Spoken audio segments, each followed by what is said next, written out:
Why? Why does my boyfriend ignore me?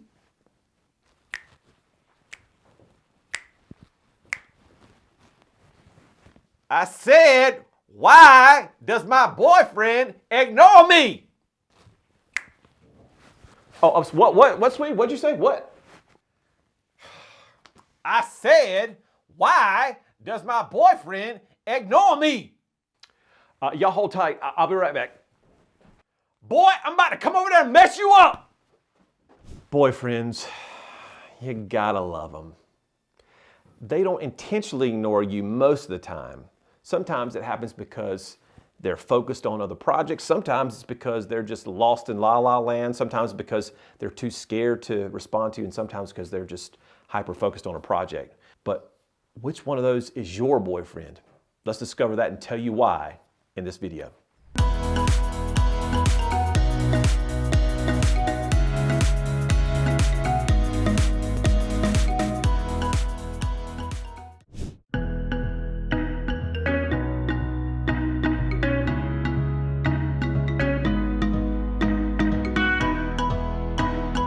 Outgoing folks and reserved folks. So when I talk about this outgoing personality style, these folks are fast-paced, involved, energetic, optimistic, positive, enthusiastic. Woo! Take the leg by the tail, just sling it around and throw it somewhere. When conflict comes along, however, though, they focus on talking things out. Hey, Alicia, how are you? Hey, can I help you? Can I help you? Hey, you good? You good? You good? You good? You good? And she wants to slap my hand away. And so if she's more a reserved person, she's going to be a little bit slower paced. Now, that doesn't mean she works slowly. That means just she's slow to act or get engaged because she wants to think things through before she speaks. So they're cautious folks. They're concerned. They're reluctant, critical thinkers, and always discerning. And when conflict comes along for them, they focus on thinking things through. Should I? Nope. But don't have all the facts yet. And that's their mentality. All right, so where are you on that scale of outgoing versus reserved? If you're outgoing, kind of remember that I'm towards the top of the screen. If you're reserved, you're more towards the bottom of the screen. We're going to divide you into people person, or if you're more of a task-oriented person. People-oriented folks are all about caring and sharing and relationships and emotions and feelings and friendships.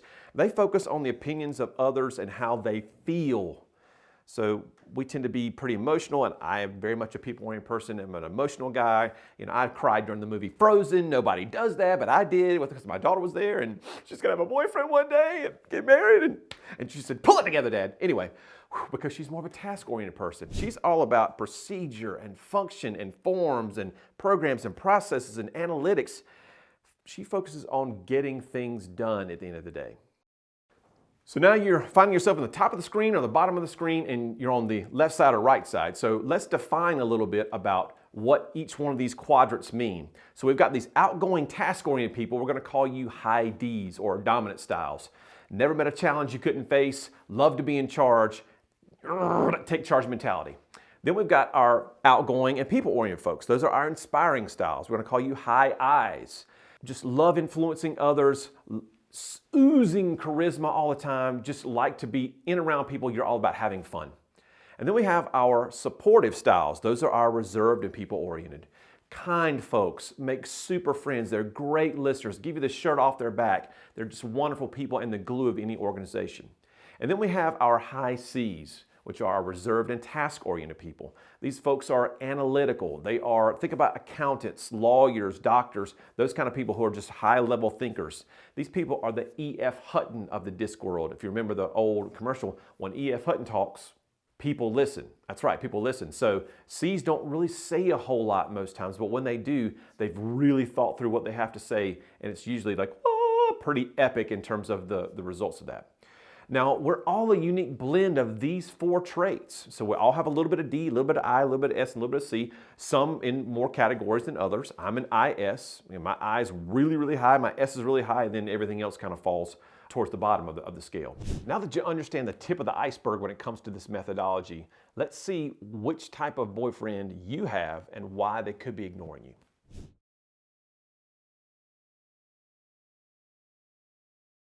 Ds are hyper-focused on getting things done. Execution is what they're all about. So if there's a big project at work, nothing exists outside of it. But what about date night? Nothing exists outside of it. D's are super focused on getting things done, so they're not trying to ignore you, but the phone is down. They're not gonna worry about distractions. They are focused on getting whatever it is that done. And unfortunately for you, if you are in love, in a relationship, married to one of these high Ds, they're gonna have lists that are 32 miles long, and they've got to just spin and churn to get it all out, and they can't sleep until it's done. So make sure that you're aware of that. They're not ignoring you because they don't love you. They just are in the zone. Eyes, God bless us. We're not ignoring you. We just have the attention span of a snail. We just get in the middle of something and like, oh, dude, there's a microphone recording me right now. How cool is that? Hey, what's up, microphone? Oh, sorry, we're recording a video, but my bad. And so we get into these situations where we're all over the place. We could be talking about something to a coworker and then step away and what was I supposed to be doing again? And oh yeah, it's date night. Wait a minute. And then 30 minutes later, we forget it's date night. We just have such a small attention span. We're not trying to ignore you, but when the phone buzzes, we'll pick it up for Facebook and then we put it back down and then we'll forget about it for 2 hours because we get involved in something else and we just, so we suffer from shiny object syndrome, SOS. Forgive us. We don't mean to be that way, and we certainly do love you. Prioritization is so hard for S's. So for example, if they're at work and their manager says, hey Alex, can you get this done today for me? Well, sure, I can do that. But then their supervisor comes back and says, hey Alex, I got a project I really need your input on. Can you give me 10 minutes? Sure. And then you call and say, well, don't forget about soccer this afternoon. Oh, soccer's at 4 o'clock. Well, I don't have enough work time to be able to get that done for him and for her, and I don't want to miss Johnny's soccer game. And so for S's, they're not ignoring you because they want to, just sometimes they get overwhelmed and they get analysis paralysis and they don't know who comes next in what order, and somebody's going to get mad if something doesn't happen. They really struggle with trying to prioritize. High C's are very structured, very process-driven individuals, so they actually build in time during their day to check their phones. So if you're a high I person, say, hey, sweetheart, you ready for tonight's big date? They're not going to answer that phone until 10 o'clock when it's on the calendar that they're going to check their phone. They use a phone as a tool, not a bling, oh, somebody wants to talk to me, and they pick it up and look at it. No. They're going to focus on what they have to focus on because like the D's, they have a list that's 32 miles long, and the C's have to do things in a specific order. Unlike a D who can come over here and there and there and there and get all those stuff done. No, C's are going to be very driven by process and order. So they will build in time during the day, not trying to ignore you, but they'll check the phone when it's the right time to check the phone. And that's the difference between them and a D. So did you know all that crazy stuff? You may have, you may not have, but the big thing we have to understand is that it starts with self-awareness. If you don't understand that to start with, well, we need some tools to help us get that done, because guess what? Each percentage of the population can be found within those 4 quadrants of D, I, S, and C. The D's represent about 10% of the population, the I's up to about 25%, those S's in that 30 to 35% range, and those C's at around 20 to 25%. So if you are interacting with an I, that's only 10% of the population, 25% of the population, then they're going to expect certain things in certain ways.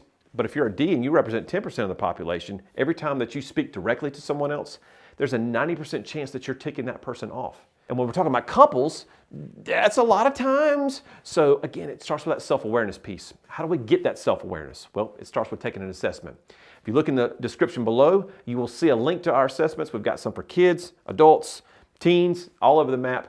This is going to change the way that you act as a couple. It's going to change the way that you behave at work. It's going to change the way that you go with your golfing buddies, because it's going to transform the way you communicate. Understanding yourself and others and learning how to adapt your behavior is going to open up doors you never even knew existed when it comes to communicating and networking with other people. So what are you doing still listening to me? Get down in the comments, hit the link, man. It's a link. It's a GPBM store. Hit that thing, buy an assessment. I'll see you in the next video.